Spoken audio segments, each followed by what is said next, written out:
Obrigado, Pai, pela oportunidade de estarmos juntos mais uma vez, reunidos em Teu nome. Se for da Sua vontade, nós vos pedimos que tenhais compaixão, todos aqueles que sofrem de alguma forma, seja em decorrência das vicissitudes da vida ou dos desastres naturais, que todos aqueles que partiram sejam recebidos no seu seio, no seu amor, e os que aqui estão tenham o conforto do seu abraço, da fé, do seu amor, e que nós recebamos esse abraço, esse amor, com muita fé, muito entusiasmo e muita vontade de te alcançar no paraíso. Muito bem, pessoal. Muito obrigado a todos pela presença mais esta noite de estudo. Bom, acho que ainda vão chegar mais alguns retardatários aí, mas nós vamos começar. Então, vou precisar de ajuda de um leitor aqui para ler o nosso documento aqui. Na verdade, eu estou em dúvida se esse documento nós já não lemos lá, mas se já lemos, não faz mal, a gente relê e vamos lá, vamos continuar. Muito bem, agora que nós já temos 5 pessoas brigando aí para fazer a leitura. Posso ler? Então vamos lá, Sussuzinha. Mais sobre a prece. Dias depois do discurso sobre a prece, os apóstolos ainda continuavam a fazer perguntas ao mestre a respeito dessa prática de suma importância, a da adoração.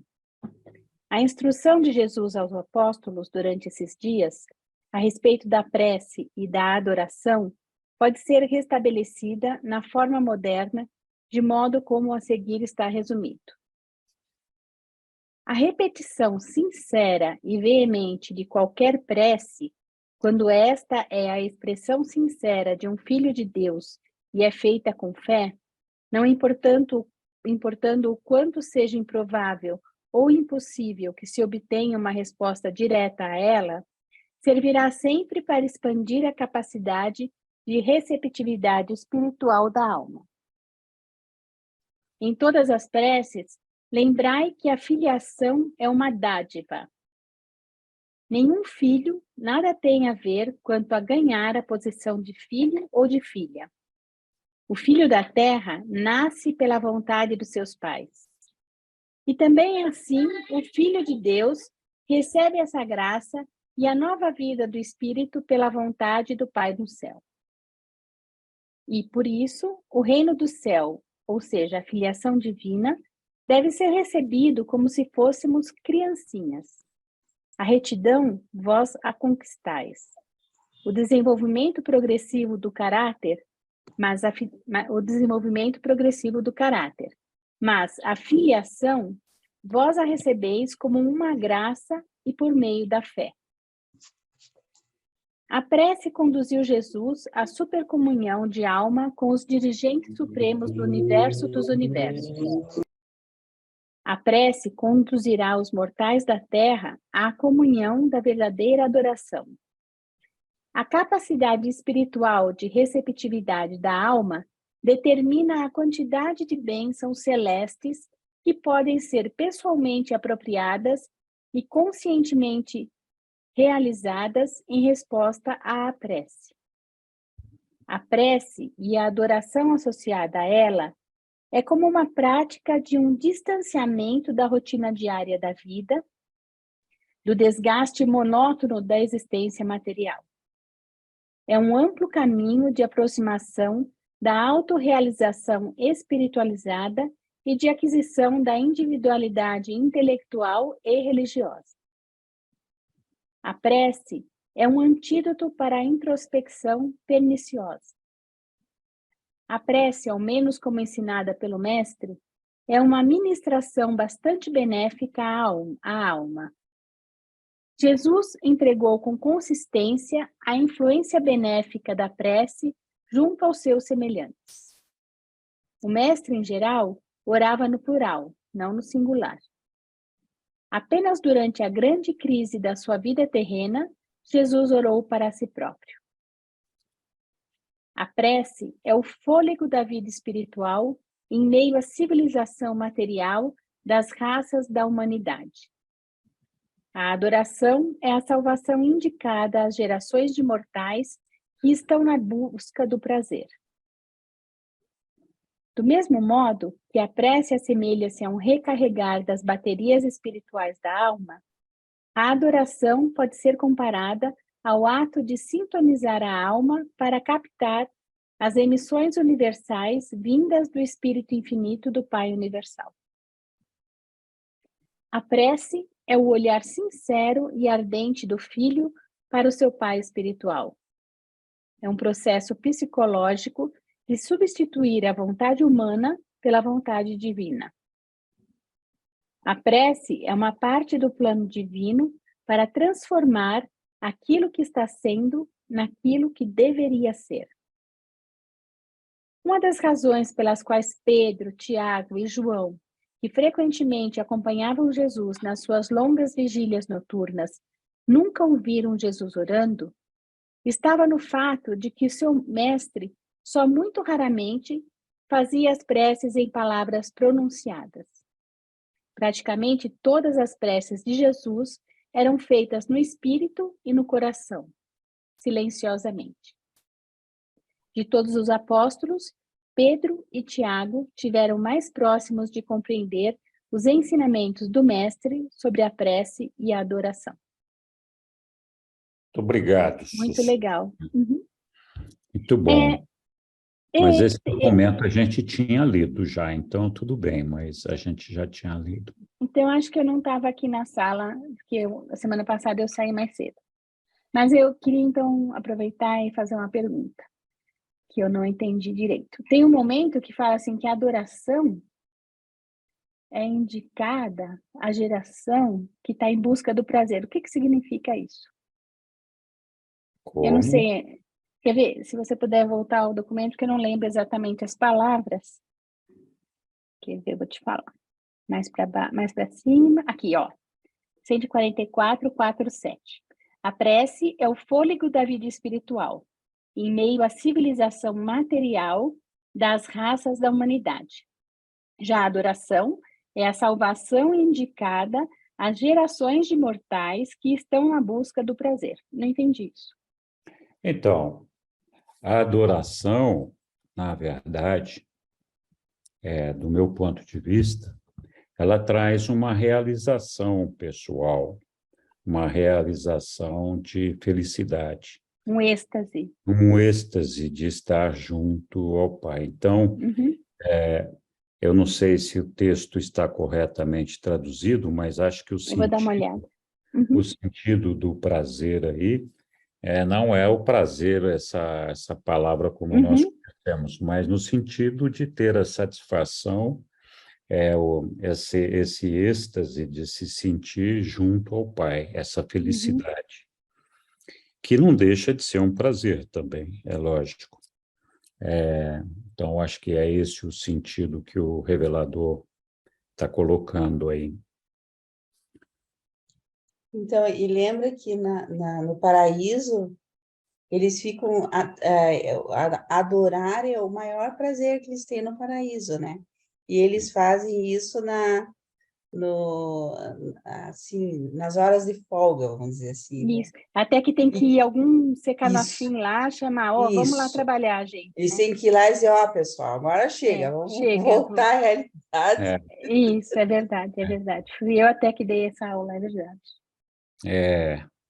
Então, assim, de fato, né? De fato, uma realização espiritual muito grande, uma satisfação muito grande, quando a gente consegue fazer essa comunhão com o nosso Pai, sentir Ele próximo da gente, sentir o amor dEle, a proximidade dEle, e isso é lógico, a gente sente na alma, no nosso coração.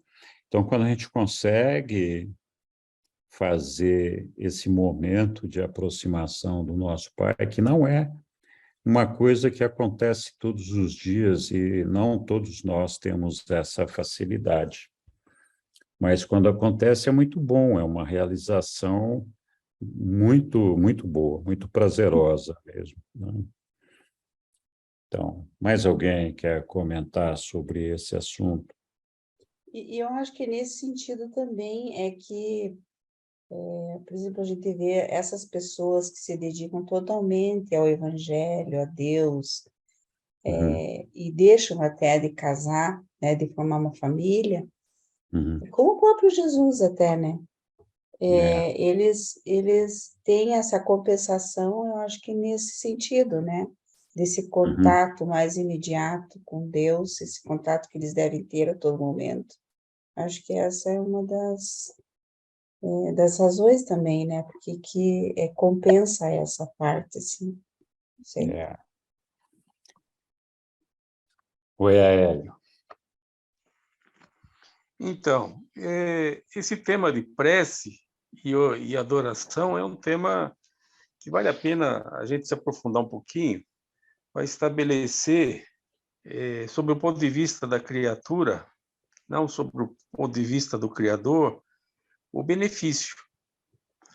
Então, no texto que nós acabamos de ler, tanto a prece quanto a oração, pela revelação, está colocando sobre o ponto de vista da criatura. Sim. E estabelece uma diferença grande. No maior das vezes, pelo menos nas igrejas evolucionárias, a adoração passa a ideia de que o Criador fez a criatura com esse objetivo de babar o ovo dele, né? De, tipo, você existe para poder me destacar como gostosão, como cara, como tipo. Não coloca muito bem a adoração como uma coisa boa para o adorador. Ou seja, passa a ideia equivocada, no meu entendimento, de que o Criador precisa da adoração. E que, Uhum, de um certo modo assim egoísta, ele fez a criatura para benefício próprio. Enfim, por vaidade, nesse uhum, sentido. Então, aqui eu coloquei, copiei uma parte e coloquei no chat um pedaço do texto que eu gostaria que vocês olhassem. Eu vou ler. A adoração pode ser comparada ao ato de sintonizar a alma para captar as emissões universais vindas do Espírito Infinito do Pai Universal. Ou seja, está muito claro que a adoração traz mais benefício para o adorador, ou pelo menos nesse texto está dando esta ênfase. Bom, adiante disso, a prece, na maior parte dos fiéis, é tida como sendo um pedido de ajuda, de súplica, de uma oração em benefício próprio, em busca de algum tipo de vantagem, algum tipo de alívio, e em alguns casos até como se fosse uma barganha. Olha, faça isso por mim, que em contrapartida eu vou fazer aquilo por ti, vou andar de joelho não sei quantos degraus, vou não sei o quê. Enfim, é uma espécie de barganha. Me atenda, Criador, que eu, criatura, vou te dar algo em troca que pode ser do seu interesse. Na verdade, essa minha fala é mais provocativa. Se alguém puder contribuir, eu até gostaria de ouvir mais. Eu vou encerrar aqui. Obrigado. Muito obrigado, Hélio. Acho que você colocou a questão da adoração muito bem, da prece também. A humanidade tem uma distorção muito grande com relação ao real significado da adoração, que realmente é isso que você falou, muitas pessoas entendem isso como se fosse uma exigência de Deus para que a gente reconhecesse que ele é o máximo, né? Mas não tem nada a ver.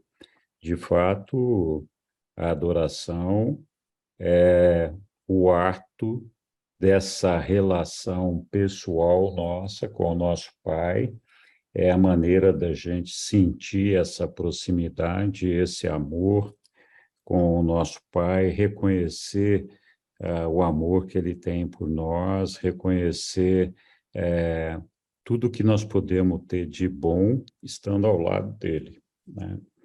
Então, acho que isso é muito tranquilo, mas, de fato, a humanidade, em muitos casos, tem essa percepção equivocada. Com relação à prece, você também definiu bem. O pessoal tem essa ideia de que muitas vezes é uma barganha, uma coisa, mas não. A prece realmente tem o sentido de nos trazer uma confiança, um conforto de que o Pai Todo-Poderoso, sabendo das nossas necessidades, pode nos ajudar e nos atender. Então, independente do retorno, da resposta que nós recebemos, no momento em que a gente faz a prece, a gente tem esse conforto. A gente acha, bom, eu aqui me coloquei junto ao meu pai, fiz um pedido, ele com certeza vai me atender. Muitas vezes nós temos uma frustração não de achar que nós não fomos atendidos, e muita gente até se revolta com isso, porque fala, poxa, eu pedi tanto, com tanta fé, e não aconteceu nada, né? A gente esquece que o olhar do nosso Pai é com relação à nossa eternidade. Então, quando a gente faz um pedido para ele olha para nosso futuro eterno e ele vê se aquilo que nós estamos pedindo se encaixa nesse futuro eterno. E muitas vezes a resposta dele é melhor do que aquilo que nós estamos pedindo, mas a gente tem aquela expectativa de que o Pai vai atender a coisa do jeito que a gente entende que deve ser. E nós não percebemos que muitas vezes estamos sendo atendidos de uma outra forma. E isso acontece com todos nós. Eu já parei para pensar e ver algumas situações do meu passado e eu percebo hoje que as respostas que eu recebi do meu pai, que também é o vosso pai, sempre foi melhor do que aquilo que eu tinha pedido, embora naquele momento eu achasse que eu não estava sendo atendido. Então, é claro, a prece é uma coisa espiritual. Nós já falamos disso antes.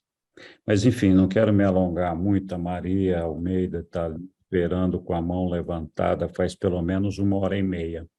Vamos lá, Maria. Não, não faz, não sei, eu não vi o tempo, mas olha, vou lhe dizer uma coisa que eu adorei nesse texto. Esse texto me fez lembrar a forma que eu às vezes oro, porque orar e prece para mim, na minha percepção, é a mesma coisa. Orar e Sim. prece para mim, na minha percepção, é a mesma coisa. Fez-me lembrar a forma que eu oro, porque Jesus ora no plural, não é? Orava no plural. E eu, quando agradeço o alimento na mesa, quando eu agradeço o alimento e a água e tudo mais, eu agradeço para todos nós. Eu agradeço gratidão pelo alimento nas nossas mesas, na nossa casa, gratidão por nosso sustento. Eu tento sempre agradecer. Posso, às vezes, agradecer para mim, só em relação às minhas coisas pessoais, como o meu trabalho, né? Mas, no geral, eu agradeço sempre gratidão pelo trabalho de todas as pessoas, gratidão por toda a humanidade, porque eu penso no geral, não é? O que vai diferenciar um ser humano do outro é as suas opções de escolha, as suas escolha do o que elas escolhem, não é? Porque eu já ouvi muitas vezes algumas pessoas dizer, Deus abençoa aquele fulano, eu não sou abençoado. Sei, não é bem assim. Deus ama tanto a ti como ama a mim igual. O que diferencia a sua vida de outra pessoa é a sua escolha, é a sua forma de estar, é a sua atitude, é a sua moral, a sua ética, o que você tem no seu interior, enfim. Eu, às vezes, tenho esse diálogo com alguém, com algumas pessoas, E pronto, porque, gente, se um tem mais do que o outro, se calhar é por causa da forma que aquela pessoa anda fazendo alguma coisa na sua vida que não está correspondendo o que ela quer realmente para ela, não é? Então, eu, eu não vou dizer que é todo dia, pode acontecer um dia eu esquecer, mas eu sempre quando acordo, quando vou dormir, eu agradeço sempre pelo dia, no meu trabalho agradeço os trabalhos de todas as pessoas, as nações, enfim, eu vou agradecendo no geral, né? Porque Deus não quer só para mim, Deus quer para todos, não é? E Ele deu para todos. Agora, infelizmente falando, nem sempre corre como todos esperam, né? Por causa de determinadas escolhas, não é, da vida. Porque eu falo por mim, né? As escolhas erradas que a gente faz no passado, em algumas coisas, não é? Mas pronto. É assim, eu, eu penso muito também nas outras pessoas e a forma da que as outras pessoas oram, porque eu já frequentei algumas igrejas, não tenho nenhuma definição de religião, igreja, não estou falando de religião, igreja, mas já tive na espírita, eu tenho uma grande amiga que é espírita, tenho pessoas evangélicas, testemunhas de Jeová, tudo minhas amigas, pessoas católicas, tudo minhas amigas que eu amo e respeito as ideias delas. Elas têm as formas delas, acreditar em Deus, amar a Deus, fazer suas orações, não é? Mas o que define é realmente aquilo no seu sentimento, né? Enfim, gente, boa noite mais uma vez e obrigada por me escutar. Pronto, Maria, muito obrigado, então, por sua participação. Aélio, meu querido, vamos lá. Sem querer me alongar muito, mas para não desperdiçar a oportunidade, uma das coisas que me chama a atenção é com relação ao destinatário da prece. Eu quero abaixar a mão, eu não consigo. Muitos dizem que oram e pedem para o seu ajustador do pensamento, que é o fragmento de Deus dentro de si, que as soluções estão todas na própria pessoa e que não precisa dirigir isso para nenhuma personalidade fora de si mesmo. Outros dizem que você tem que dirigir essa oração para intermediários confiáveis da sua confiança, tipo o Santo A, o Santo B, a Santa C, a Nossa Senhora das Quantas, e que essas orações dirigidas a esses intermediários têm a vantagem de ser atendida mais, porque estes são reconhecidos como santos. Ou seja, eu que sou um mero pecador, eu que sou um cara que não frequenta a igreja direito, eu que tenho um comportamento pecaminoso, enfim, se eu fizer um pedido direto, não vou ser atendido. Então, eu vou buscar o favor, a intervenção de alguém que é melhor do que eu. Então, aí nós temos, pela leitura do livro de Urântia, o aprendizado de que o nosso universo local é de um Micael de Nébadon. E Micael de Nébadon é um entre 700 mil, representando o Filho. Então, quer dizer, não é nem o Filho da Trindade, é um em 700 mil. Aí a gente pergunta, então é para o... Mas é o Criador do nosso universo e, portanto, ele tem todas as características de Deus, na medida em que ele é o Criador, enfim, etc. Ele tem autoridade sobre ele conquistou essa autoridade na sétima auto-outorga. Mas eu não vou fugir muito. A minha pergunta, o texto é omisso, está claro, já enquanto vocês estavam conversando, eu estava lendo de novo, é omisso. Se não for a oportunidade de falar disso agora, quem sabe pode esperar mais um pouco e a resposta venha na frente. Para quem deve ser dirigida, de fato, a nossa prece? Ok, obrigado. Oi, fala, Sussu. Posso responder? Que era uma das coisas que eu ia falar também. Ok. No documento 146, ou seja, na frente, né? Eu queria falar uma coisa que respondia a primeira e corroborava a primeira colocação do Aélio, e é o seguinte: A prece não muda a atitude divina para com o homem, mas muda a atitude do homem para com Deus, o nosso Pai. Então, isso é uma coisa. E a segunda coisa, para quem fazer a prece, né? Então, Jesus diz o seguinte: eu vim do Pai, e, portanto, se vós alguma vez estiverdes sem saber o que pedir ao Pai, pedi em meu nome, e eu apresentarei o vosso pedido de acordo com as vossas reais necessidades e desejos e de acordo com a vontade do meu Pai. Então, para quem pedir, você pode pedir para o Espírito da Verdade, você pode pedir para o Espírito Santo, você pode pedir para o seu ajustador de pensamento, você pode pedir para Deus e você pode pedir para Jesus, o nosso Micael, o nosso Criador, porque ele veio do Pai e ele é a representação do Pai aqui em Nébadon. Então, você pode pedir para ele também. Era isso. Muito obrigado, Chuchu. De fato, existe só uma condição que os reveladores não nos colocam, não nesse texto, não nesse documento, mas existe um outro documento que fala que adorar, nós só podemos adorar ao nosso Pai, a Deus, ao Pai do paraíso. Ninguém mais deve ser adorado, só o Pai. Então, essa é uma coisa. A outra coisa é a oração. Vários textos falam para quem deve ser dirigido. E fala, também tem um texto que fala assim, se você não sabe para quem pedir, peça. Sua oração vai ser encaminhada para quem de direito, né? Então, sim, a gente pode pedir para Jesus, pode pedir para o Espírito Santo, pode pedir para o Pai, pode pedir para o Filho, pode pedir para quem a gente achar que vai resolver o nosso problema. Se essa pessoa não for a quem a gente está pensando, alguém vai levar para o lugar certo. Então, é isso aí. Diga lá, Daniela. Eu pesquisei no aplicativo, quando eu vi o tema da palestra de hoje, e aí li só um pequeno trecho que estava falando exatamente dessa questão de a quem se dirigir, né, para quando vai fazer algum pedido, por exemplo, né, uma coisa, situação da vida para fazer pedido.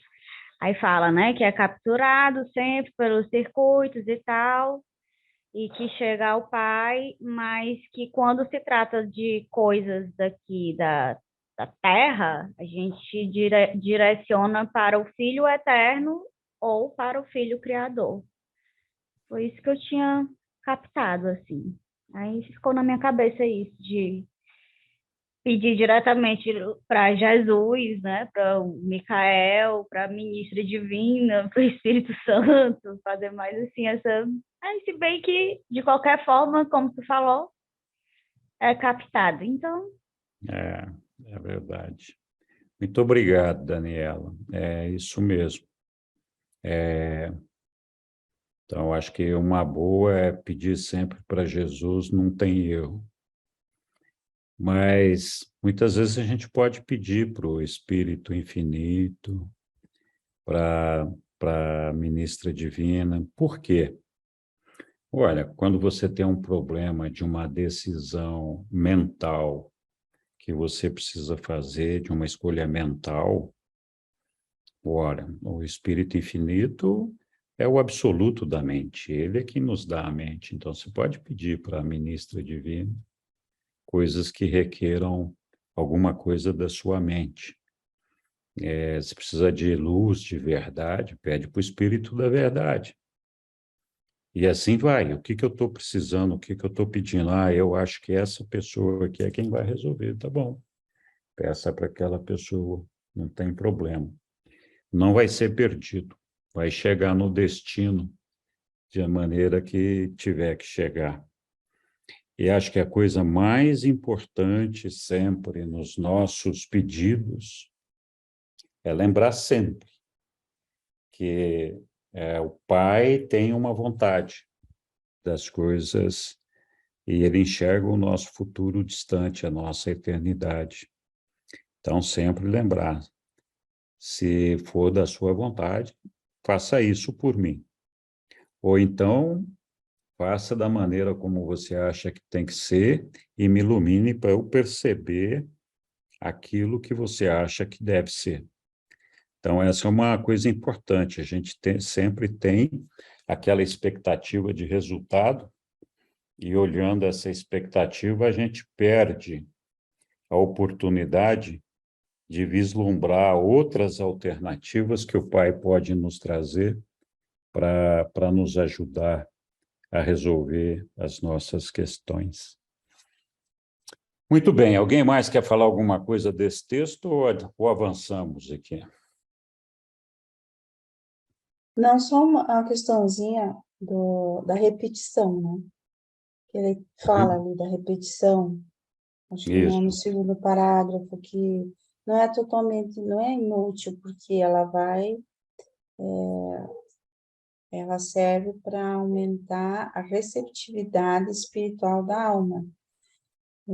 Não seria ideal, mas também não é inútil, né? é verdade. Muito bom isso aí, bem lembrado, Lilian.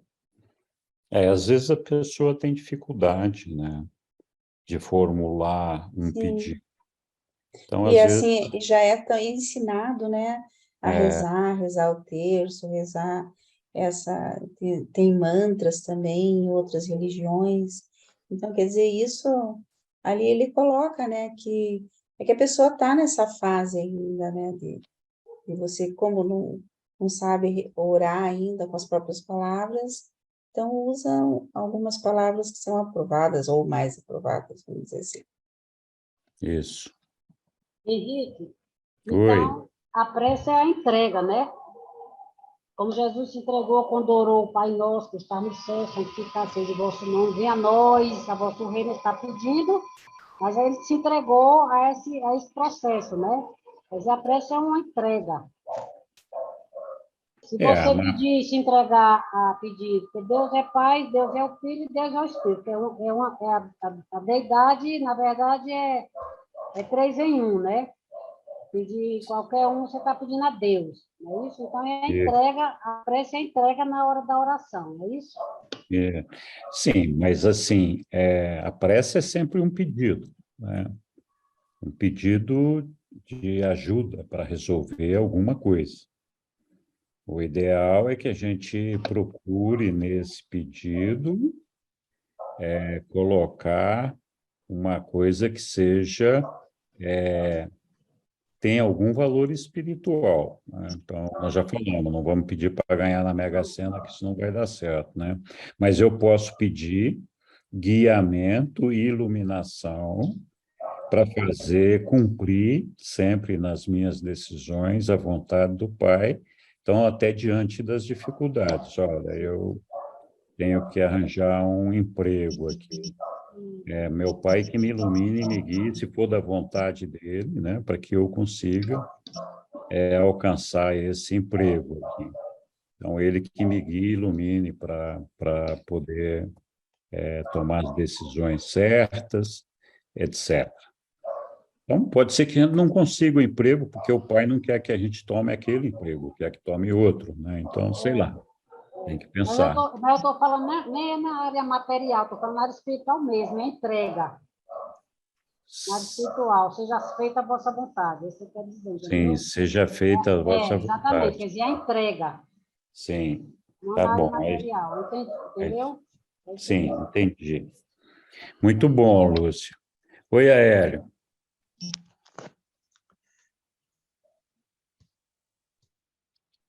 Então, eu pedi a palavra de novo por conta da fala última da Lilian. Tanto no livro de Urântia, tanto na Bíblia, a vã repetição é condenada. Eu estava procurando em paralelo para poder postar ali, mas como eu não estou com o computador, estou só com o celular, estou com alguma dificuldade. Mas eu consegui o texto da Bíblia, está em Mateus 6, verso 7. Eu vou ler. E orando, não useis de vãs repetições como os gentios, que pensam que por muito falarem serão ouvidos.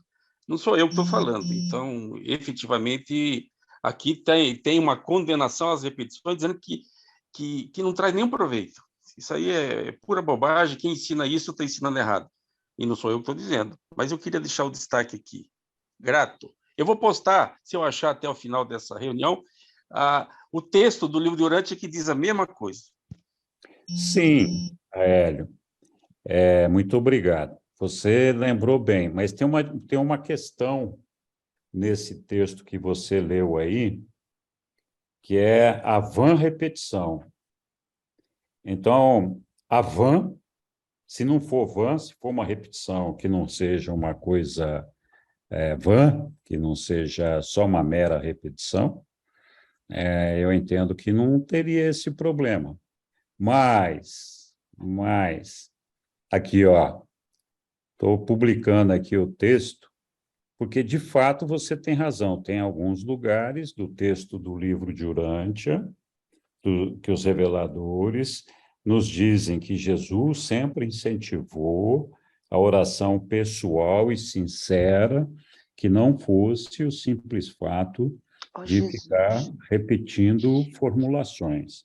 Mas aqui está escrito, ó, a repetição sincera e veementemente de qualquer prece, quando esta expressão sincera de um filho de Deus e é feita com fé, não importando o quanto seja improvável ou impossível, que se obtenha uma resposta direta a ela, servirá sempre para expandir a capacidade de receptividade espiritual da alma. Então, ela sempre tem um valor, não importa qual seja, mas é claro, de fato, Jesus incentivava muito a todos os seus ouvintes a formularem a sua própria oração no sentido de manter uma conversa com o Pai, enfim, com Jesus, com quem quisesse, e não ficar repetindo fórmulas que já são previamente preparadas, como se a gente fosse um papagaio. Mas tá bom, eu acho que é certo a ponderação que você fez. Só queria ressalvar que se você repete essas palavras, compreendendo o que você está falando, e, de fato, com fé, com entendimento daquilo que está sendo repetido, dentro da sua alma e do seu coração, está valendo. O que não vale é só cantar o negócio sem perceber o que você está falando, né? Mas vamos lá. Egli.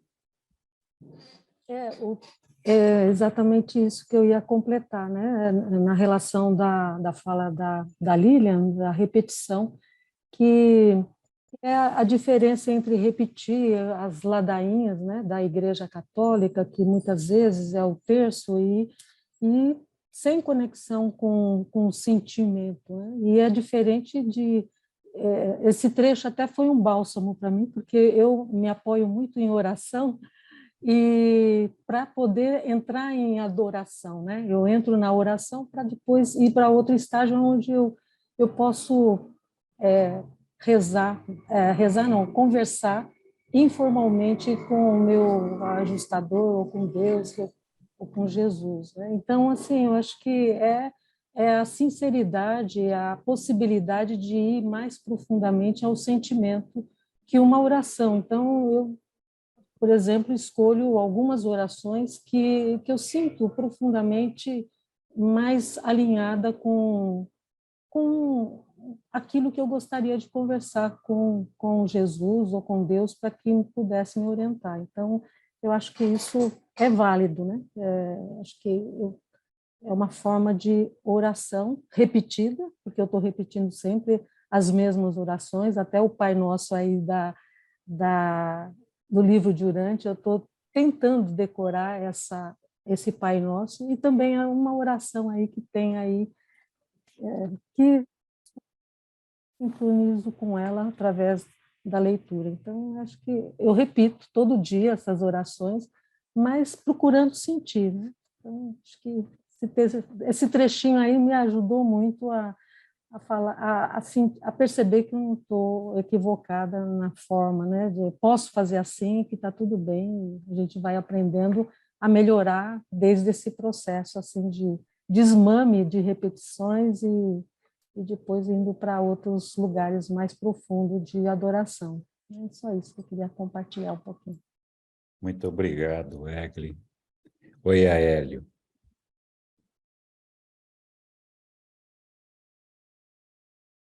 Você está mudo, Aélio. Acho que é o seu Moacir antes, não? O Moacir está com a mão levantada, eu vou aguardar o Moacir, ou quantos queiram falar, eu já falei, eu estou até falando demais. Mas eu vou falar curto, mas depois que o último falar. Tá bom. A sequência das mãozinhas aqui, assim, o cara que está mais à esquerda foi quem levantou primeiro, depois e assim vai, tem uma sequência. Ah, tá bom. Tá bom, Moacir, diga lá. Então, pessoal, boa noite. Boa noite. E aproveitar aí um gancho aí da Lilian, do Aélio, eu vejo as orações de uma forma bacana, assim, né? Uma das coisas que me preocupa muito, até que nós estávamos discutindo até agora, e a Lilian até mencionou, nós misturamos muito as religiões com o livro de Urântia, né? Às vezes me preocupa muito onde vai chegar o livro de Urântia. Por exemplo, a Lívia falou em rezar um terço, né? Eu fui da Igreja Católica quando eu era menino. Minha mãe, meus avós, rezavam não sei quantas vezes tal do terço, né? Então, aquilo realmente, no meu entender, é uma coisa assim muito repetitiva. Eu não sei qual é a intenção, né, da pessoa que está rezando. Mas nós imitamos muito, principalmente aqui no Brasil, o catolicismo nós misturamos muito com o livro de Urântia. Tudo bem.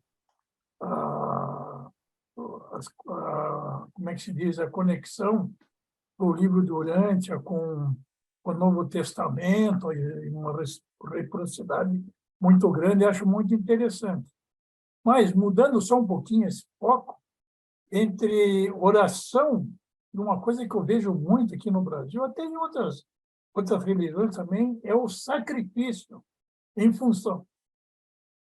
Então, as pessoas se sacrificam, tudo bem que se faça um sacrifício aí hoje eu não vou, sexta-feira eu não como carne, talvez seja uma coisa benéfica. Agora, o sacrifício de subir não sei quantas escadas, de joelho, sangrar o joelho, andar não sei quanto. Então, estou emendando isso, não sei se o texto fala alguma coisa sobre o sacrifício, vai falar sobre as orações, né? Mas eu queria que a gente mencionasse alguma coisa da relação do livro de Urântia com o catolicismo, que eu acho que nós estamos misturando muito, que daqui a pouco o livro de Urântia vai passar a ser uma religião. Então, eu tenho isso na minha cabeça e eu preciso dar um jeito de melhorar isso aí no meu conhecimento. Moacir, eu acho que você não deve ficar preocupado com isso, não. Assim, o livro de Urântia, os fundamentos do livro de Urântia, muitos deles, a maioria deles, são comuns à religião do cristianismo, né? Seja evangélico, seja católico, enfim, a gente não foge muito de algumas ideias do mundo cristão. O livro de Urântia é um livro cristão, ele prega Jesus como caminho e vida para todos nós. Então, sim, você tem razão, existem muitos momentos em que tem uma confusão, mas eu acho que isso aí não é importante. Aos pouquinhos, a gente vai separando as coisas. Eu também rezei muito terço, viu, Marcia? E eu acho que, assim, o pessoal reza terço para ver se dá uma canseira no santo lá, de ficar repetindo a mesma coisa 500 vezes lá, e uma hora o santo fala assim, tá bom, vou fazer esse negócio aqui, que eu não aguento mais te ouvir, né? Então, talvez seja isso. é uma canseira, porque é um porre, né? A gente nem sabe o que está falando. Tanto a gente não sabe que a gente perde a conta, tem que ficar contando ali no terço, né? Para ver se contou as Ave Maria, se contou. Então, Pode tanto que o santo cansa, né? o santo fica cansado, fala, mas que porra, esse povo não larga do meu pé. Mas O meu namorado, ele fez catequesmo, fez um monte de coisa. Ele era obrigado a rezar o terço. E Então, se errasse, ainda levava isso. pé, ainda apanhava do avô, né? Tá, repete. Tinha que repetir, não podia errar. Né? O meu Então, namorado deu aula de catequesmo às crianças também. veja só. Quase entrou para ser padre. Oh, meu Deus. Ainda Jesus, bem eu que disse, não, né? gratidão, meu pai. Eu falo hoje, gratidão, pai, por ele não ter ido ser padre. É isso aí, Maria. Muito obrigado. Obrigada, gente. Desculpa, Oi, Tarana. Aélio. Lília se inscreveu, eu falo depois dela. Mas você Ele tá gosta de falando? fechar com chave de ouro, né? Ele gosta. Então, outra coisa também que eu lembrei é que diz que, a um dado momento, eu li no livro que as palavras não são tão importantes quanto essa conexão que a gente faz com Deus Sim. na oração, né? Então, não é que Deus fica... Para nós é importante, em certo sentido, porque a gente está lembrando de toda a natureza de Deus e todo o poder e tal, mas que não é tão importante. Outra questão também é que na reunião de quinta-feira no café, nós estávamos falando sobre a oração e essa conexão com o Espírito ajustador do pensamento, e daí o livro diz que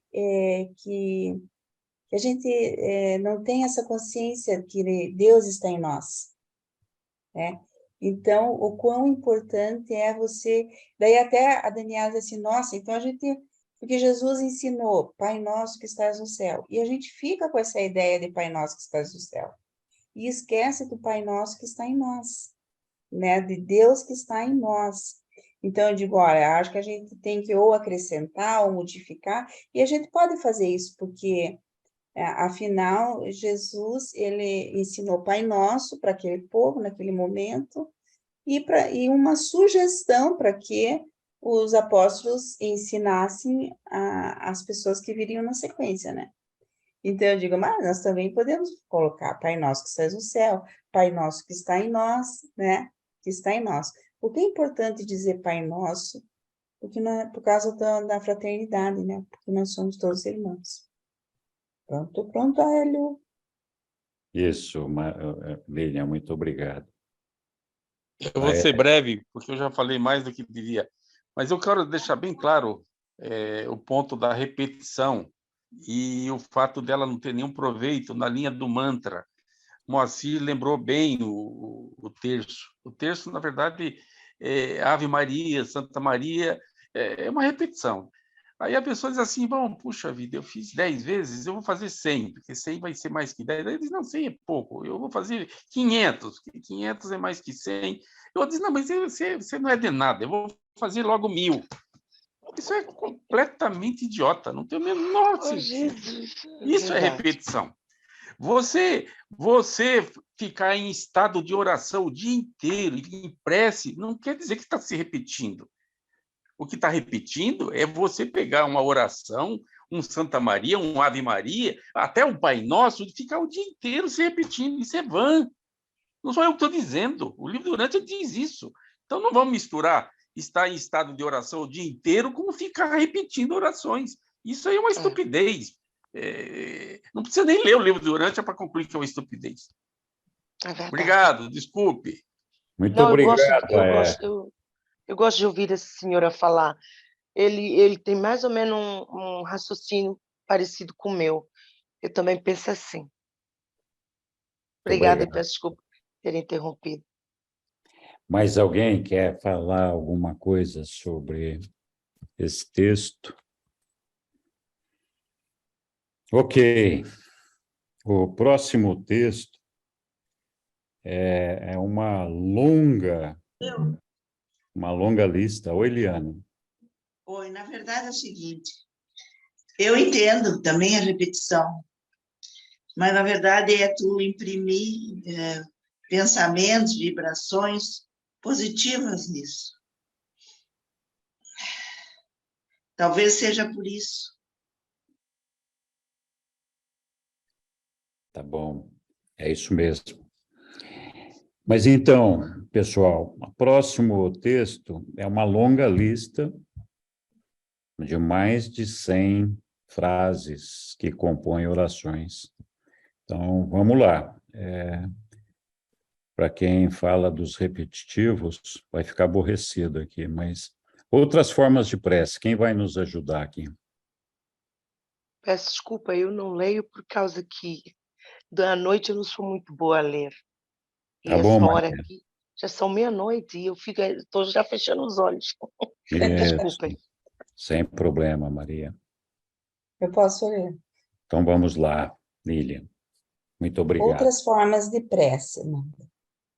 De quando em quando, durante o restante de sua permanência na Terra, Jesus trazia ao conhecimento dos apóstolos várias outras formas de prece, mas o fez apenas como uma ilustração para outras questões, e determinou que essas preces em forma de parábola não deveriam ser ensinadas às multidões. Muitas delas eram de outros planetas habitados, mas Jesus não revelou esse fato aos 12. Entre essas preces estavam as seguintes: Pai nosso, em quem consistem todos os reinos do universo, que o teu nome seja exaltado e todo glorioso seja o teu caráter.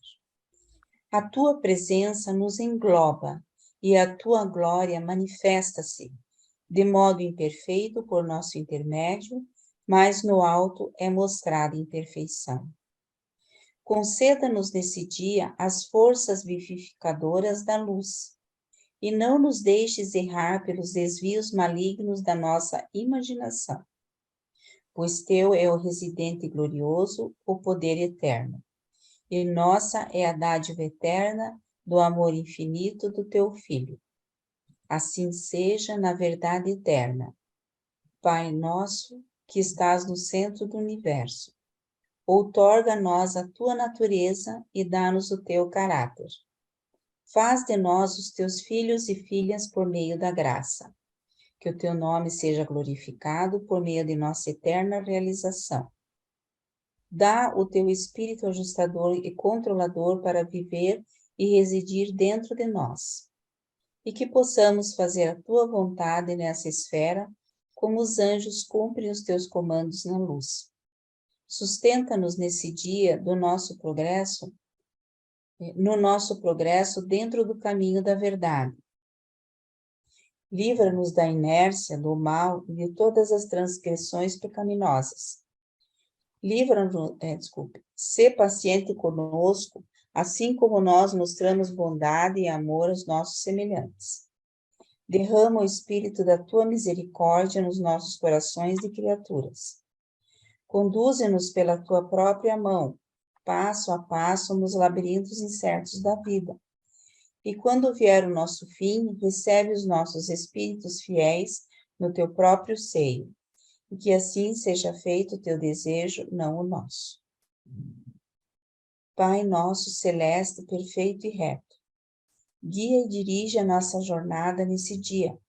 Santifica os nossos passos e coordena os nossos pensamentos.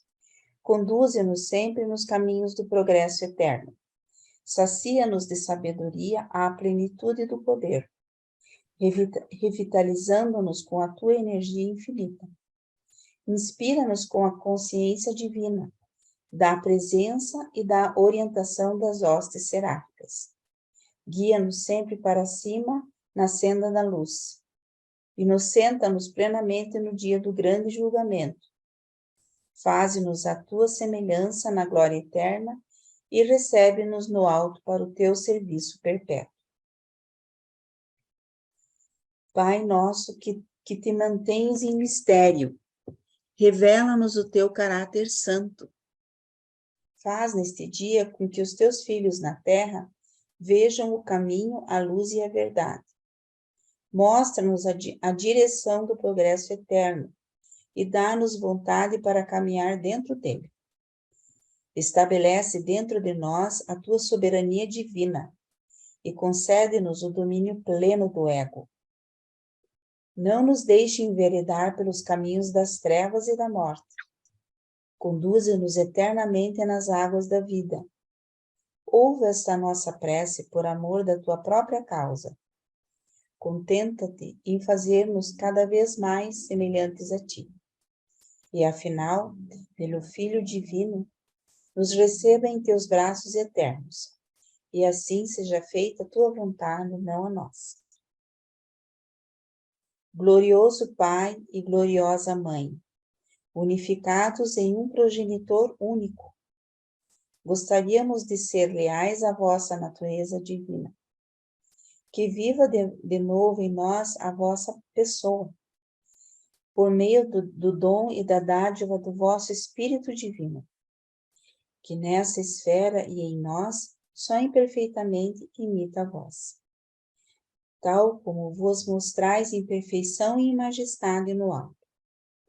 A cada dia, dai-nos a vossa doce ministração de fraternidade e conduzi-nos de todo momento na direção do serviço ao amor. Sede sempre e firmemente paciente conosco, assim como nós somos pacientes com os nossos filhos. Dai-nos a sabedoria divina de fazer bem todas as coisas. Dai-nos o amor infinito, que é a graça de toda criatura. E concedei-nos a vossa paciência e a vossa bondade amorosa. Que a nossa caridade possa envolver os fracos desse reino. E quando a nossa carreira acabar, fazei dela uma honra ao vosso nome, um prazer para o vosso espírito de bondade e uma satisfação para aqueles que ajudam a nossa alma. Não como desejamos nós, nosso Pai de amor, mas assim como vós desejardes, para o eterno bem dos vossos filhos mortais, e que assim possa ser. Ó fonte nossa todo fiel, e centro nosso todo poderoso, reverenciado e santo seja o nome do vosso Filho, tão cheio de graça. As vossas bondades e as vossas bênçãos têm descido sobre nós, dando-nos poder para fazer a vossa vontade e para executar a vossa ordem. Dai-nos a cada momento a sustentação da árvore da vida. A cada dia refrescai-nos com as águas da vida, do vosso rio. A cada passo conduzi-nos para fora das trevas e para a luz divina. Renovai nossas mentes por meio das transformações do Espírito residente. E quando o fim mortal finalmente vier sobre nós, recebei-nos junto a vós e enviai-nos à eternidade. Coroai-nos com os atributos celestes do serviço fecundo. E nós glorificaremos o Pai, o Filho e a Santa Influência, e que assim seja em um universo sem fim. Pai nosso que habitas em locais secretos do universo, honrado seja o teu nome, reverenciada seja a tua misericórdia e respeitado seja o teu julgamento. Que o sol da retidão brilhe sobre nós ao meio-dia, enquanto nós te suplicamos que guies os nossos passos incertos sobre o crepúsculo. Conduze-nos com a tua mão nos caminhos da tua escolha, e quando o caminho for duro e as horas forem de trevas, não nos abandones. Não nos esqueças, assim como nós muitas vezes te esquecemos e te negligenciamos. Mas sê misericordioso e ama-nos como nós te desejamos amar. Do alto, olha-nos com bondade e perdoa-nos com misericórdia, como nós perdoamos com justiça aqueles que nos magoam e que nos ofendem. E possam o amor, a devoção e o dom do Filho excelso tornar disponível a vida eterna com a tua misericórdia sem fim e com o teu amor. Que o Deus dos universos possa conceder-nos a medida plena do seu Espírito. Dar-nos a graça de submeter-nos à condução desse Espírito, pela ministração de amor das tuas devotadas hostes seráficas, que possa o Filho guiar-nos até o fim da idade. Faze-nos sempre e cada vez mais semelhantes a Ti. E quando no nosso fim recebe-nos, e quando do nosso fim, recebe-nos no abraço eterno do paraíso. Assim seja, em nome do Filho, a nós enviado, e para a honra e glória de Ti, Pai Supremo. Embora os apóstolos não fossem livres para apresentar essas lições sobre a prece nos seus ensinamentos públicos, eles aproveitaram muito de todas essas revelações para suas experiências religiosas pessoais. Jesus utilizou esses e outros modelos de preces como ilustrações nas instruções íntimas dadas aos 12. E uma permissão específica nos foi concedida para que transcrevêssemos essas 7 amostras de orações neste registro. Muito obrigado, Lilian. Então, uma longa lista de coisas para pensar nas orações, né? Vamos lá, alguém quer se manifestar a respeito? Eu vejo que em cada... Desculpa. Pode falar, Lídia. Bem rapidinho, Sussu. Eu vejo que em cada dessas frases é um ensinamento, né? E cada vez mais profundo, e eu acho que é por isso que foi permitido que fosse colocado no livro de Urante. Eu acho muito legal. Cada ensinamento desse aí tem bastante profundidade, que a gente deveria meditar até em cada frase. É verdade, Lilian. Muito obrigado. Oi, Sussuzinho. Eu concordo com a Lilian. E, assim, uma coisa que desde a primeira vez que eu li essas orações, eu tive uma percepção, eu não sei se está certa ou se está errada. Jesus fala que essas orações são de outros planetas, né? Servem em outros planetas. E aí, a sensação que me dá é que uma oração é dirigida ao Pai, outra ao Filho Eterno, outra ao Espírito, outra ao Pai e ao Filho, entendeu? Eu vejo os 7 Espíritos Mestres sendo reverenciados nessas orações de alguma forma, mas eu não sei se é só da minha cabeça ou se é isso mesmo. Eu acho que é isso mesmo, Sussuzinho. Essas orações, não todas elas, mas algumas são de outros planetas, como está anunciado ali no texto. Oi, Maria.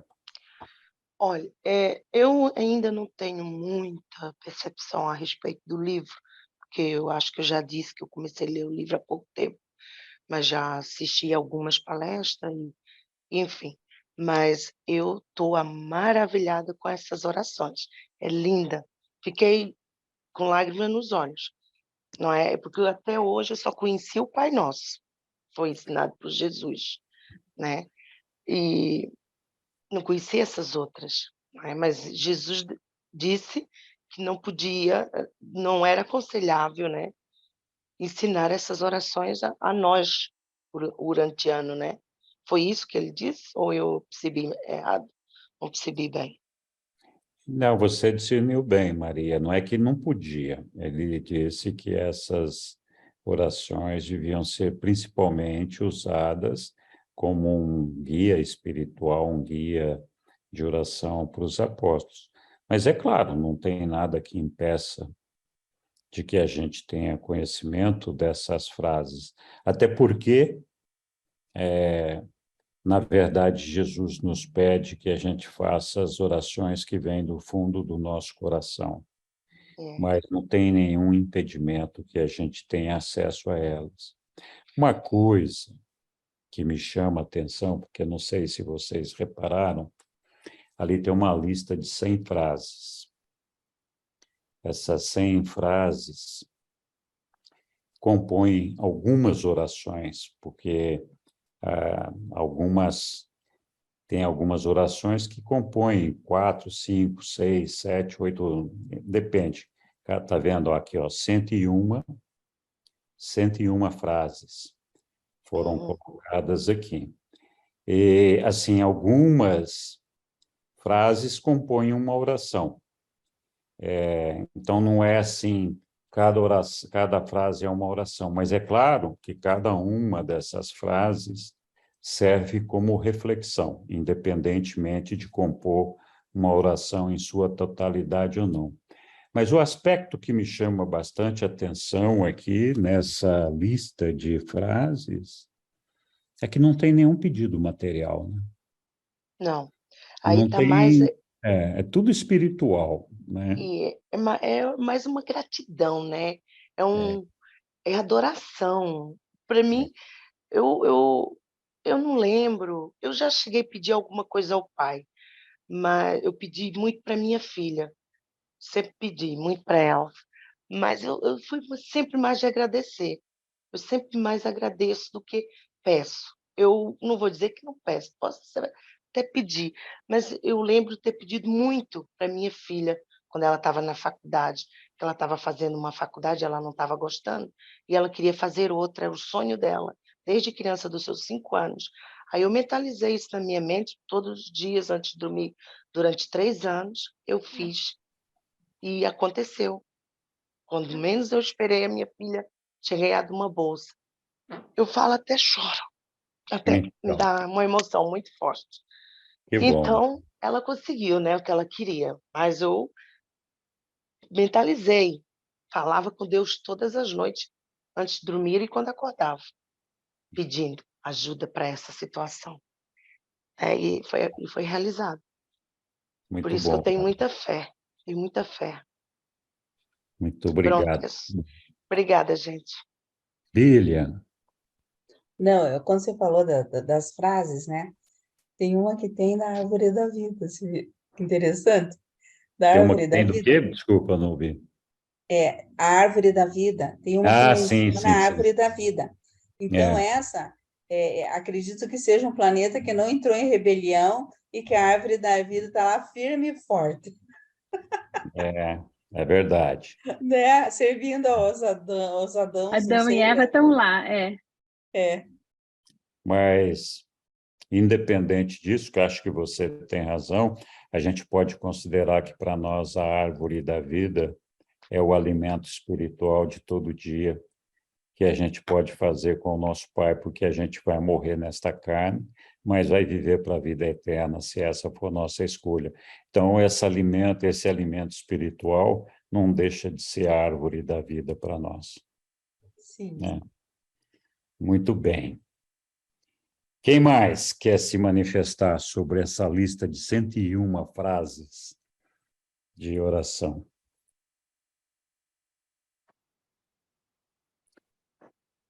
Tá bom, pessoal. Então, vamos... Oi, Maria, pode falar, por favor. Olha, desculpe, vou só falar, mas eu lembrei agora o senhor que eu ouvi ele falar sobre a repetição, e ele falou uma coisa que me chamou a atenção,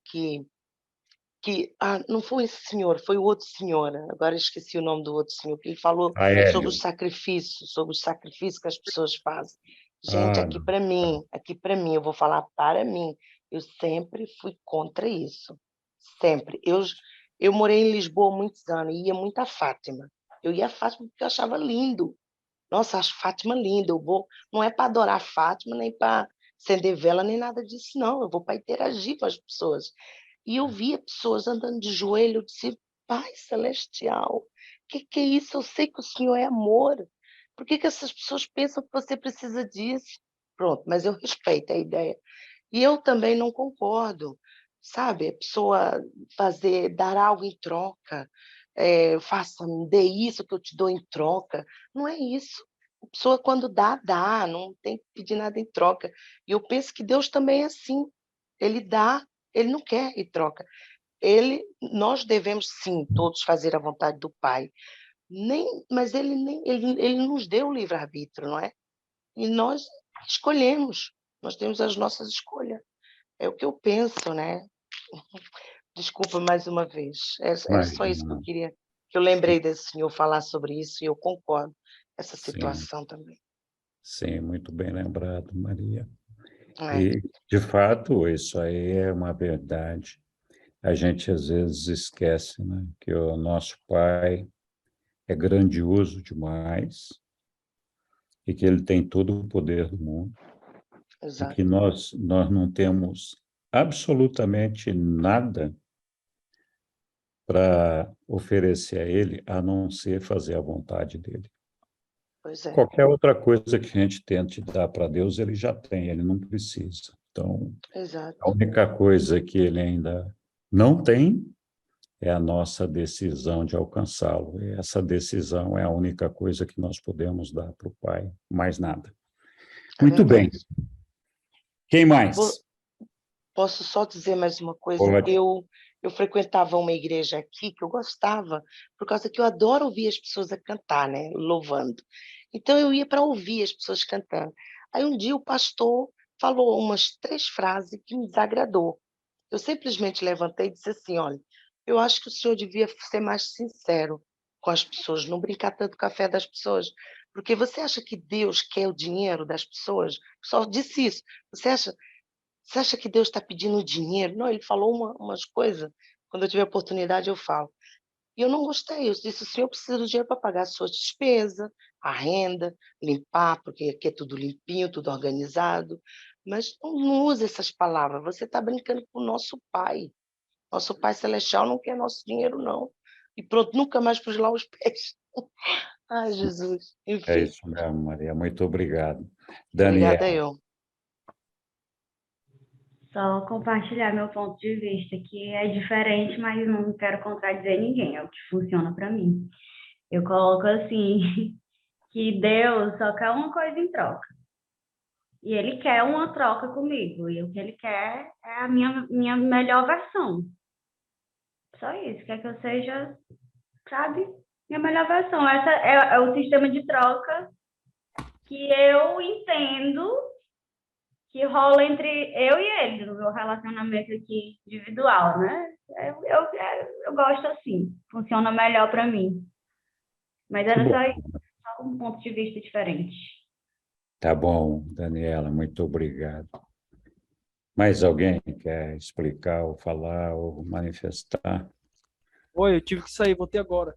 Henrique Oi. pode me falar onde clica para aparecer a mãozinha ali, que eu não sei. Estou no computador. Então, no rodapé da sua tela Zoom, tem uma porção de ícones ali. Tem um que está escrito reações, que é uma caretinha que tem ali. Então, você clica Sim. ali. Assim, reações aqui, achei. Quando você clica ali, aparece uma porção de reações, inclusive uma separada que está escrito levantar a mão. Aí você fez, está vendo? É isso. Quer falar alguma coisa, Tiago? Não, é o que eu cheguei agora, né? Não sei o que você estava lendo. Estava lendo sobre Jesus, Tá bom. sobre a Tá bom. prece. Então, pronto. Então, agora você já viu como é que levanta a mão, fique à vontade para falar quando quiser, não tem problema nenhum. Muito bem-vindo, Suzana, Sabino, obrigado por estarem aqui com a gente mais uma vez.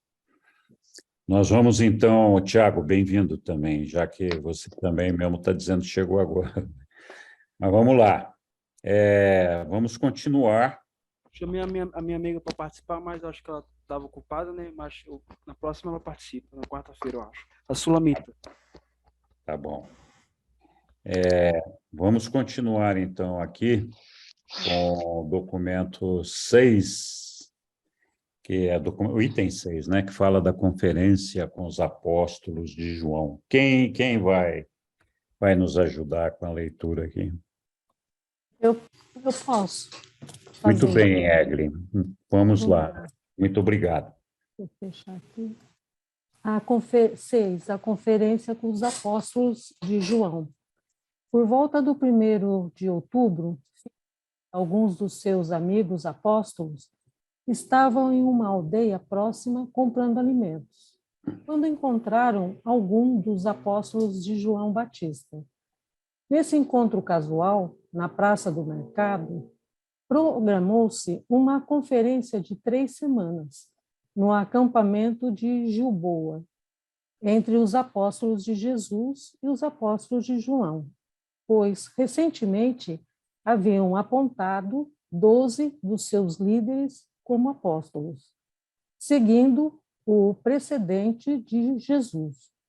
João havia feito uma resposta à solicitação de Abner, líder dos seus leais apoiadores. Jesus esteve presente no acampamento de Gilboa durante a primeira semana dessa conferência conjunta, mas ausentou-se nas últimas 2 semanas. No começo da segunda semana desse mês, Abner havia reunido todos os seus condiscípulos no acampamento em Gilboa e estavam todos preparados para o conselho com os apóstolos de Jesus. Durante 3 semanas, esses 24 homens entraram em sessões 3 vezes ao dia e 6 dias a cada semana. Na primeira semana, Jesus esteve com eles entre as sessões de manhã, da tarde e da noite. Todos queriam que o mestre se reunisse com eles e que presidisse as suas deliberações conjuntas, mas ele recusou-se firmemente a participar de suas discussões, embora consentisse em falar-lhes em 3 ocasiões. E essas palestras de Jesus para os 24 foram sobre compaixão, cooperação e tolerância. André e Abner alternavam-se na presidência desses encontros conjuntos entre os 2 grupos apostólicos. Esses homens tinham dificuldades a serem discutidas e muitos problemas para resolver. Muitas vezes, eles levavam os seus problemas a Jesus, para apenas ouvi-lo dizer: eu me ocupo apenas dos vossos problemas pessoais e puramente religiosos. Sou o representante do Pai para o indivíduo, não para o grupo. Se tiverdes dificuldades pessoais nas relações com Deus, vinde a mim, que ouvirei e aconselharei na solução do problema. Mas, quando estiverdes tratando da coordenação de interpretações humanas divergentes para as questões religiosas e para a socialização da religião, cabe a vós mesmos cuidar de todos esses problemas por meio das vossas próprias decisões. Não obstante isso, eu vos acompanharei sempre compassivamente e interessadamente e, quando chegardes às conclusões no que toca a essas questões de importância não espiritual, já que todos vós estáis de acordo, então prometo adiantadamente dar a minha aprovação total e a minha cooperação sincera. E agora, com a finalidade de deixar-vos desimpedidos para as vossas deliberações, estarei distante por 2 semanas. Não vos preocupeis comigo, pois voltarei para vós. Eu estarei cuidando dos assuntos do meu Pai, pois temos outros reinos além deste aqui. Depois de falar assim, Jesus desceu a encosta da montanha e eles não mais ouviram por 2 semanas inteiras. Nunca souberam para onde foi, nem o que fez durante esses dias. Demorou algum tempo para que os 24 pudessem ater-se às considerações sérias dos seus problemas. Tão desconcertados ficaram com a ausência do mestre. Dentro de 1 semana, contudo, estava de novo no cerne das suas discussões, sem poder apelar para a ajuda de Jesus. O primeiro item sobre o qual o grupo concordou foi a da adoção da prece que, tão recentemente, Jesus havia ensinado a eles. Essa prece, aceita em votação unânime, era aquela que seria ensinada aos crentes pelos 2 grupos de apóstolos. Em seguida, decidiram que, enquanto João vivesse, fosse na prisão ou fora dela, ambos os grupos de 12 apóstolos continuariam com seus trabalhos e também que encontros conjuntos de uma semana aconteceriam a cada 3 meses em locais a serem determinados. O mais sério de todos os problemas, contudo, tornou-se a questão do batismo. As dificuldades todas ficaram ainda mais agravadas porque Jesus havia se recusado a fazer qualquer pronunciamento sobre esse tema. Finalmente, eles concordaram, enquanto João vivesse, ou até o momento em que eles pudessem modificar em conjunto essa decisão, apenas os apóstolos de João batizariam os crentes, e apenas os apóstolos de Jesus instruiriam finalmente os novos discípulos. Sendo assim, desde aquele momento até depois da morte de João, 2 dos apóstolos de João acompanhavam Jesus e seus apóstolos para batizar os crentes, pois aquele conselho conjunto de apóstolos havia decidido, por unanimidade, que o batismo devia tornar-se o passo inicial e o sinal exterior da aliança com os assuntos do reino. Em seguida, ficou decidido que, no caso da morte de João, os apóstolos dele apresentar-se-iam a Jesus e submeter-se-iam à direção dele, e que não mais batizariam, a menos que fossem autorizados por Jesus ou pelos seus apóstolos. E então foi votado que, no caso da morte de João, os apóstolos de Jesus começariam a batizar com a água como símbolo do batismo do Espírito Divino.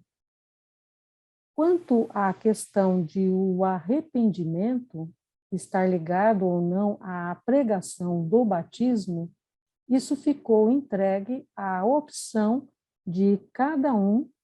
Nenhuma decisão foi tomada como obrigatória pelo grupo. Os apóstolos de João pregavam: arrependei-vos e sereis batizados. Os apóstolos de Jesus proclamavam: acreditai e sede batizados.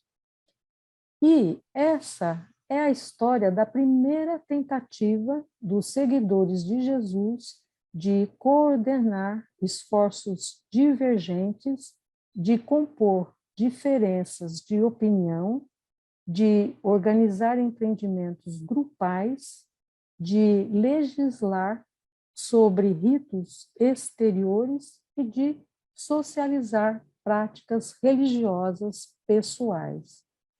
Muitas outras questões menores foram consideradas e a solução delas foi tomada por unanimidade. Esses 24 homens tiveram uma experiência verdadeiramente notável durante essas 2 semanas em que foram levados a enfrentar os problemas e a decidir conjuntamente em caso de impasses sem Jesus. Eles aprenderam a divergir, debater, lutar, orar e transigir, e todo esse tempo a conservar-se em toda a simpatia para com os pontos de vista das outras pessoas e também a manter, ao menos, um certo nível de tolerância para com as opiniões alheias sinceras. Na tarde da sua discussão final sobre as questões financeiras, Jesus retornou e ouviu sobre as deliberações deles, escutou as decisões e disse: essas, então, são as vossas conclusões, e eu vos ajudarei, a cada um, a pôr em prática o espírito das vossas decisões unidas. 2 meses e meio depois dessa época, João foi executado e, durante esse período, os apóstolos de João permaneceram com Jesus e os 12. Trabalharam juntos e batizaram os crentes durante esse período de trabalho nas cidades de Decápolis.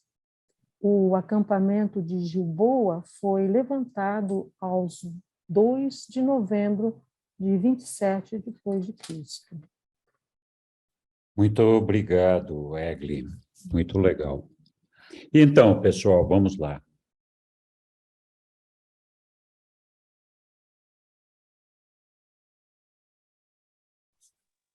Acho que está todo mundo cansado já. Diga lá, Maria, por favor. Olha, eu já li algumas coisas sobre Jesus, porque apesar de eu estar lendo o livro, eu sou um pouco curiosa e vou pesquisar algumas coisas. E eu posso não ter compreendido muito bem, porque você sabe que compreender esse livro é um pouco muito complicado, então eu não posso dizer que compreendo. Jesus disse que o batismo não era obrigatório, né? Ele resolveu batizar por uma questão de vivência entre o povo, para dar um conhecimento de... Ai, nem sei explicar muito bem. Bom, eu quero pedir sua ajuda para me ajudar a compreender melhor sobre isso, porque eu compreendi que não era obrigatório, mas por que Jesus decidiu batizar as pessoas? Não, me explique essa, por favor. Então,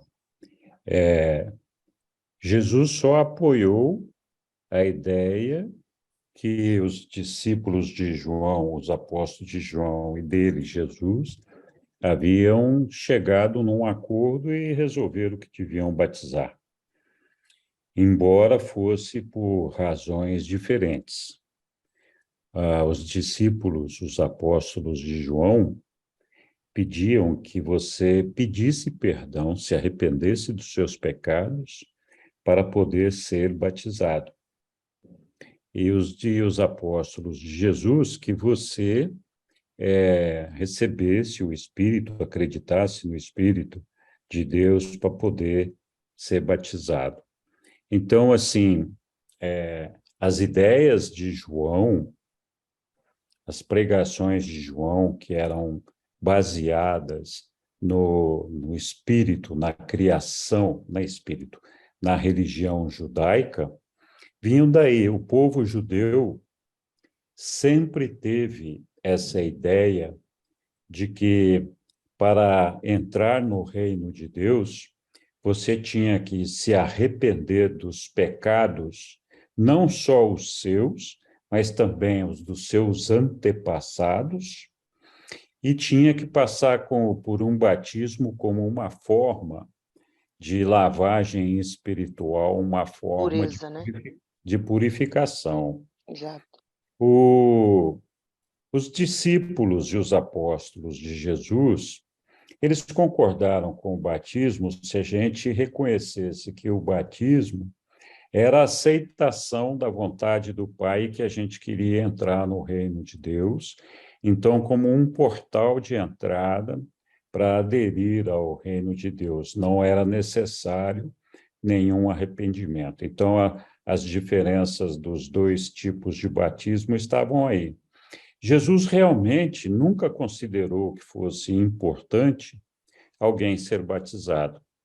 Ele considerava isso mais um simbolismo do que qualquer outra coisa. Mas se para a mente mortal dos humanos, que ainda estão em desenvolvimento, imperfeito, esse ato de fé, de contrição fosse importante, que mal isso podia fazer para o reino de Deus. Pois. Então, assim, olha, tudo bem, se vocês acham que isso é importante, eu vou ajudar vocês a conduzirem essa prática, mas Jesus mesmo nunca considerou que isso fosse importante, assim como nunca considerou que fosse importante a gente se arrepender dos nossos pecados, nem se arrepender dos pecados dos nossos antepassados. Existem algumas passagens dos ensinamentos do livro de Urântia que eles falam o seguinte: olha, você não precisa se castigar, se purificar, arrepender dos pecados para se aproximar de Deus. Você antes precisa se aproximar de Deus, e essa aproximação por si só te purificará de tudo. Porque quem tem fé em Deus e está com Deus, muda a sua vida para sempre. Os seus pecados ficam para trás e não são importantes para Deus. O que é importante para Deus é nosso desejo, a nossa vontade de alcançá-lo. Então, aquele que está com Deus, ele já está purificado, ele não precisa se preocupar com purificação. É o reino de Deus que habita dentro de nós, né? Isso. Quando Então, você recebe o reino de Deus, né? Sim, eu estou exatamente. compreendendo. Então, muito bonita a explicação. Quando a gente está com Deus, a gente não se permite mais pecar. Quando a gente tem essa retidão de buscar alcançar o nosso Pai, nós automaticamente desejamos sempre estar puros de coração. E o nosso Pai não está preocupado com o nosso passado, ele está preocupado com o nosso presente e o nosso futuro. Então, para ele é importante que a gente aceite esse guiamento.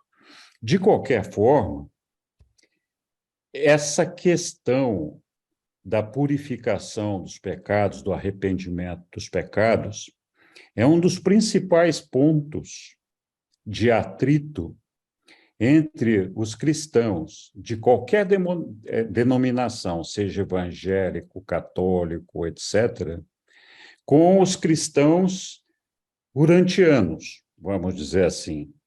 Por quê?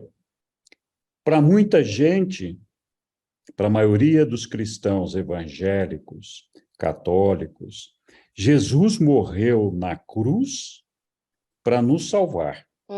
Que eu não concordo. Para nos salvar do seguinte, para fazer uma reconciliação nossa com Deus por conta do pecado original, que nós, então, teríamos um pecado para ser pago, que foi cometido pelos nossos antepassados.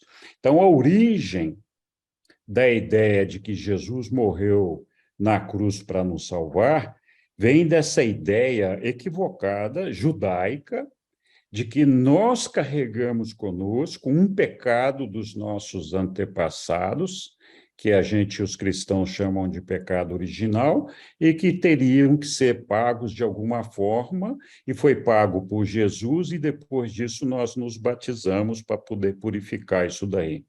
Então, essa é um dos principais pontos de divergência entre os cristãos, de uma maneira geral, e os ensinamentos que estão pregados no livro de Urântia, porque o livro de Urântia diz que a morte de Jesus na cruz não tem nada a ver a não ser a violência dos homens, não tinha nenhum propósito de salvação dos homens, mas isso é uma outra história. Sim. Então, essa questão do arrependimento que era pregada por João Batista, tem a sua origem nessa religião judaica, onde todos nós carregamos os pecados dos nossos antepassados, principalmente o pecado cometido por Adão e Eva, e teríamos que ser purificados por isso, né? Então, essa ideia é que João carregava consigo, porque foi o que ele aprendeu na religião judaica, e que ele ensinou, então, isso aos seus discípulos e apóstolos. Jesus, evidentemente, não trazia esse tipo de recomendação nem de ideia consigo e para seus apóstolos. Mas foi muito importante essa discussão entre os apóstolos, essa tentativa de aproximação, e essa mediação que foi encontrada foi muito boa, porque foi uma solução para que todos tivessem oportunidade de juntos buscar a verdade, juntos buscar um caminho novo, juntos buscar a irmandade, juntos buscar o respeito e a tolerância mútua. Nós, muitas vezes, nos nossos grupos, discutimos entre nós, tentando colocar um entendimento, uma interpretação pessoal nossa, nos textos que estão no livro de Urântia. Claro, cada um de nós tem uma interpretação a esse respeito. O cuidado que nós temos que ter é que essa interpretação nossa, que é muito válida e deve ser feita, não corresponde necessariamente à verdade. A verdade pode estar distante dessa interpretação que nós estamos fazendo. E é legítimo que outros estudantes, outros leitores, tenham outras interpretações do livro de Urântia. Sim.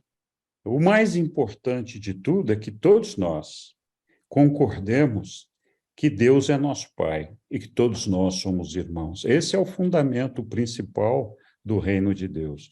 Todo o resto são coisas materiais, humanas, que trazem discórdia, trazem intolerância, desrespeito, e que, infelizmente, muitas vezes a gente se deixa levar e se perde por essas coisas. É Então, verdade. temos que tomar cuidado com isso. Bom, me alonguei muito aqui. Oh, mas eu adorei. Nossa, Tá bom. você me esclareceu. Olha, muito obrigada, gratidão, porque eu fiquei muito feliz com esse esclarecimento profundo.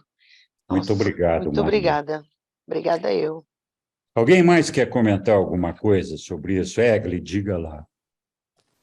Eu queria comentar uma parte aí, uma atitude de Jesus, né, que ele ficou ali acompanhando os apóstolos e a divergência que havia entre dois grupos, né, ali na primeira semana, e ele ficou nessa primeira semana, é como se estivesse preparando, me parece, a essas divergências pudesse ser mais abrandada com esses 3 temas que ele trouxe nessas ocasiões, né? Que é a compaixão, a cooperação e a tolerância, né? Que ele tratou nessa semana prévia que ele esteve ali, né? Falando sobre esses três temas, né? Então me chamou a atenção assim que ele já é como se ele estivesse preparando, né? É exatamente aí, é isso aí, um pouquinho mais para a primeira semana Jesus esteve, exato, Então isso daí me chamou bastante atenção, assim, um ensinamento interessante e são atributos bem importantes quando existe essas divergências, né, de grupos, de polarizações até que existem sobre vários temas de religiões e tudo trazer esse aprendizado de desenvolver essas qualidades que a gente precisa, né? Talvez a compaixão, cooperação e tolerância. Então, é um pouco isso. Queria colocar, assim, que me chamou a atenção. É isso mesmo, Egli, muito, muito legal. Mas olha, que interessante. Além de falar da compaixão, da cooperação e tolerância, Jesus, né, falou assim, olha, eu me ocupo apenas dos vossos problemas pessoais, puramente religiosos. Sou o representante do Pai para o indivíduo, não para o grupo. Se tiverdes dificuldades pessoais nas vossas relações com Deus, vinde a mim, que ouvirei e aconselharei na solução do problema. Mas quando estiverdes tratando da coordenação de interpretações humanas divergentes para as vossas questões religiosas e para a socialização da religião, cabe a vós mesmos cuidar de que todos esses problemas, por meio das vossas decisões. Então, muitas vezes a gente atribui a nossa interpretação, o nosso entendimento do ensinamento, a gente atribui a Jesus. Fala, não, é Jesus que está falando que é desse jeito. Não, essa é a minha interpretação do que eu acho que Jesus falou. Né? Então, muitas vezes, a gente confunde as coisas, a gente mistura alhos com bugalhos. Fala, não, mas está aqui no texto, está falando isso. Não, essa é a sua interpretação. Pode não ser a minha, e só Jesus sabe qual é que é a interpretação dele. Então, isso acontece com muita frequência. A gente tem debates longos, exaustivos, com muita frequência, nos grupos de estudo, etc., né? Que eu acho que é importante, esses debates também nos ajudam a encontrar alternativas para as nossas interpretações e, quem sabe, olhar essas coisas com um olhar diferente daquele que a gente está habituado a ver. Então, eu acho que o respeito, a tolerância, o cuidado com os nossos irmãos vem justamente daí, da gente entender que a nossa interpretação pode ser diferente uma das outras. A diversidade está aí para isso mesmo.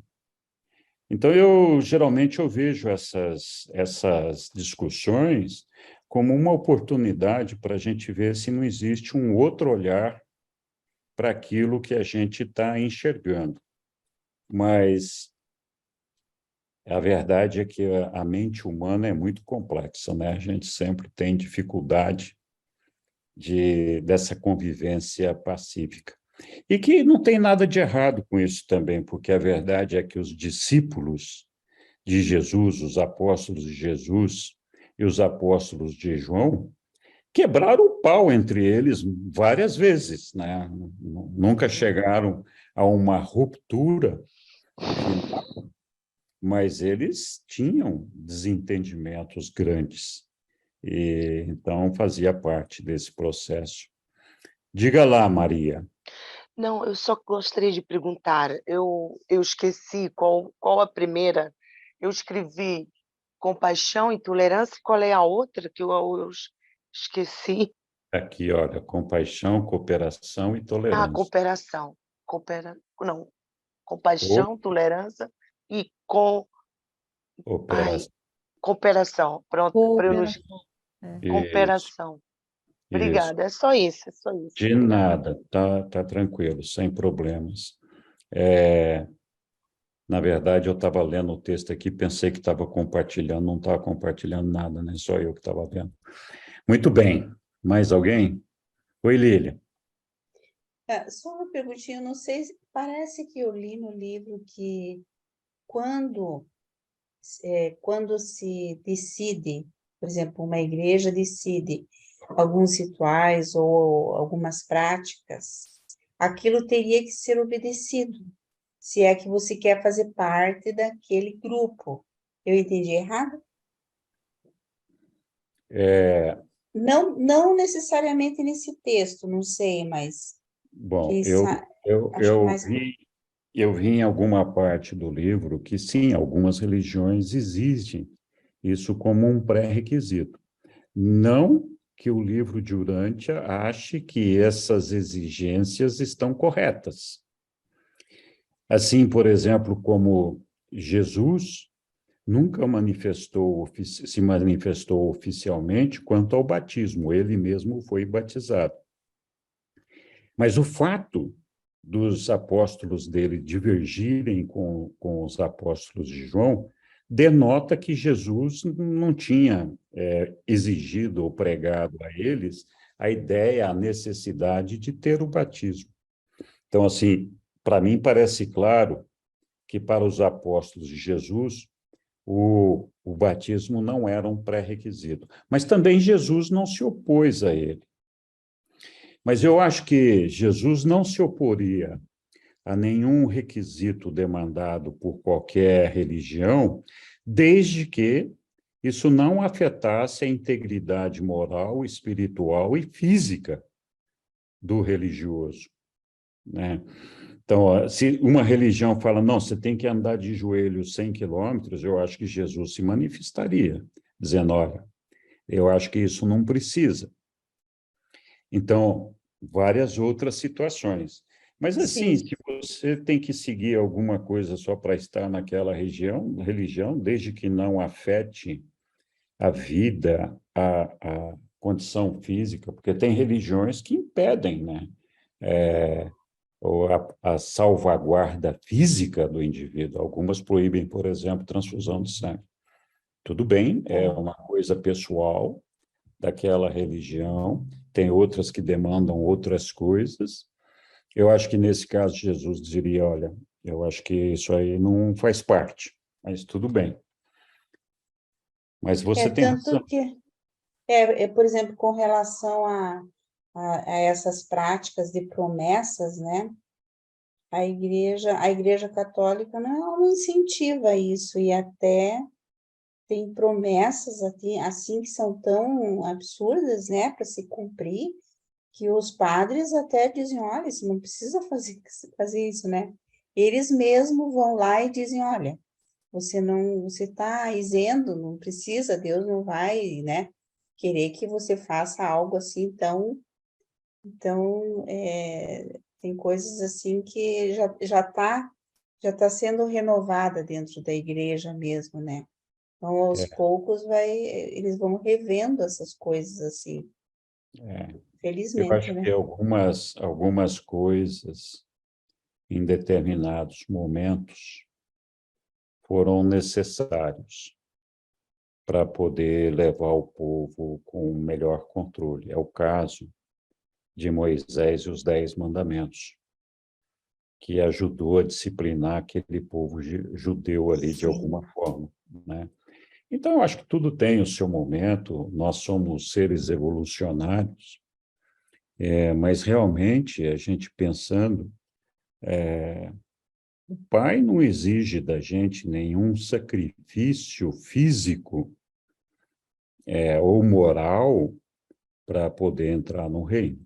O que ele exige é que a gente faça a vontade dele, tenha adoração, dedicação, retidão para com o nosso Pai. Então, tudo o resto, não que a gente não vá deixar, se a gente fizer o batismo, a gente não vai ser impedido de entrar no céu. Se a gente rezar o terço 300 vezes, igualmente nós temos a condição de entrar no céu.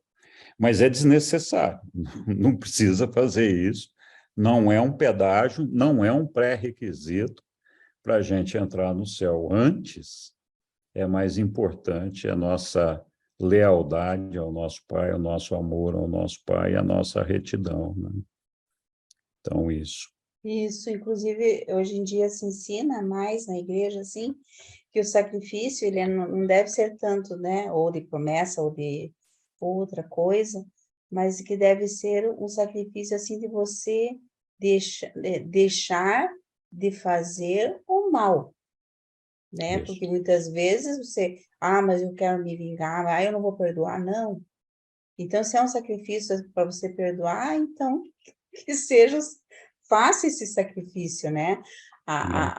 No primeiro momento não vai ser fácil, mas aí você vai pedindo a Deus que você perdoe de coração mesmo.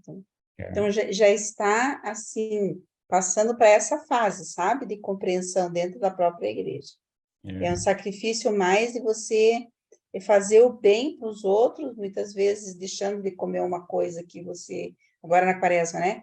Você gostaria para dar aquele alimento, sabe? Para aquela pessoa que está precisando mais e tal. Essas situações, assim.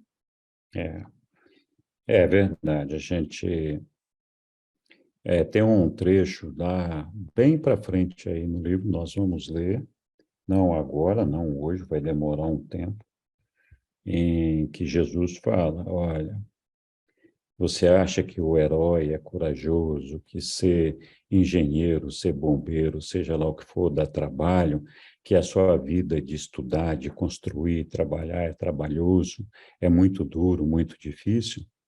Ele fala, isso tudo é uma bobagem. O que dá trabalho, o que exige, o que demanda mesmo de todos vocês, é o trabalho para seguir a Deus, para fazer a vontade do Pai e entrar no reino do céu. Isso é que demanda trabalho, Isso é demanda verdade. coragem, demanda força, É demanda... verdade. Então, assim, a gente manter um caminho de retidão sem se deixar violar, prostituir. Quando eu falo prostituir, eu não estou falando da prostituição que nós temos em mente, mas não Sim, se eu sei.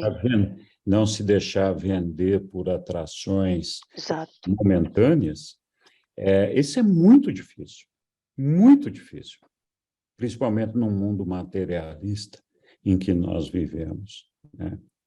Então, a gente, às vezes, é muito difícil para a gente haver, muitas vezes, não se corromper para não trair o nosso pai por uma questão material, uma questão de momento, seja de poder, seja de fama, seja de dinheiro, de muitas outras coisas.